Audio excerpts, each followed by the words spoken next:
So if you had 60 seconds to एउटा introduction चाहिँ सबैले रेडी चाहिँ पार्नु पर्ने नै हो। त्यो सल्युसन दिइसकेपछि त्यसले मार्केटमा इम्प्याक्ट के ल्याउँछ। सो यो तीनटा कुरामा तपाईँ रेडी हुनुभयो भने अलमोस्ट एउटा पिच चाहिँ रेडी भइसकेछ।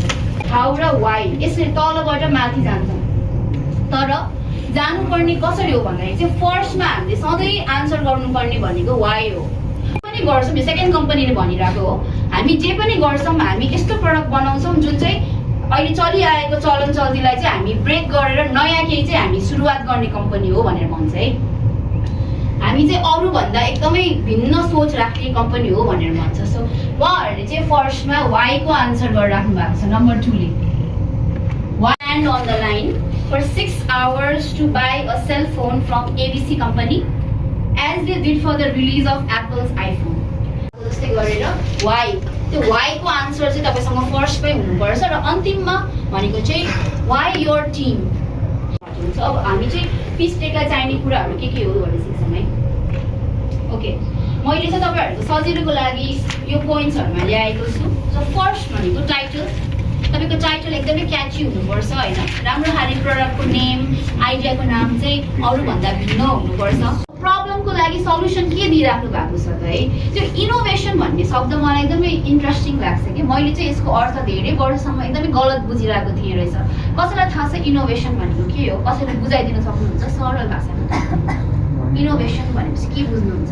एक्जिस्टिङ प्रोडक्ट हुन्छ नि त्यसले नि। अहिले चाहिँ इनोभेसन यसमा के गरिदिनु भयो भने यो पेन छ, पेनको यतातिर चाहिँ इरेजर एड गरिदिनु भयो, अथवा मानौँ पेन्सिलको मुनितिर चाहिँ टपतिर चाहिँ इरेजर एड गरिदिनु भयो। अब पेन्सिलले लेखेपछि मिस्टेक हुन्छ, मिस्टेक भएपछि मेटाउनु पर्छ नै। सो छुट्टै इरेजर भन्दा पेन्सिलको टुप्पोमै इरेजर छ भने सजिलो भयो, दुईटा सामान बोक्नु परेन, हराउने टेन्सन भएन होइन। सो यो पनि इनोभेसन हो। सो इनोभेसन भनेको चाहिँ एक्जिस्टिङ प्रडक्टलाई अझै सहज बनाउनको लागि हजुरले केही सानोभन्दा सानो आइडिया पनि इनिसिएट गर्नुहुन्छ, इम्प्लिमेन्ट गर्नुहुन्छ भने त्यो इनोभेसन भयो कि। सो इनोभेसन भन्ने बित्तिकै हजुरले ठुलो चेन्जेस ल्याउने भनेर चाहिँ सोच्नु पर्दैन, जसरी म सोचिरहेको थिएँ। अब तपाईँ इन्भेस्टर्सहरूलाई टाइम दिनु भनौँ न पिच गरिराख्नु भएको छ भने चाहिँ 3 मिनटभन्दा धेरै नबोल्नुहोस्, सकेसम्म 2 मिनटमै सघाउनु खोज्नुहोस्। आफ्नो प्रेजेन्टेसनलाई आफ्नो प्रडक्टको बारेमा इन्फर्मेसन यस्तो तयार गर्नुहोस् कि 2 मिनटमा सबै कुराहरू यो अघिको जुन टाइटलदेखि आक्स फन्डको 2 मिनटमै कभर अप हुने गरी चाहिँ आफूले एउटा पहिले नै एकदमै मेहनत गरेर प्रिपेयर चाहिँ गर्नुहोस्।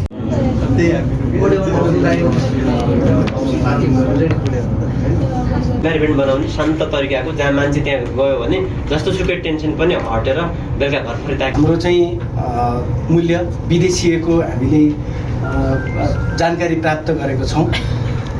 देशमा परम्परागत शैलीले गरिराखेको कृषिले गर्दाखेरि हामी चाहिँ त्योलाई चाहिँ फाइदामा चाहिँ बदल्न सकिराखेका छैनौँ र त्यसको लागि हाम्रो टिमले चाहिँ एउटा आइडिया लिएको छ जसलाई चाहिँ कमर्सियलाइज गर्ने गर्छौँ, जसको कारणले धेरै मान्छे बिरामी पनि हुन्छन् र हाम्रो हस्पिटलमा धेरै चापहरू पनि बढिरहेछ।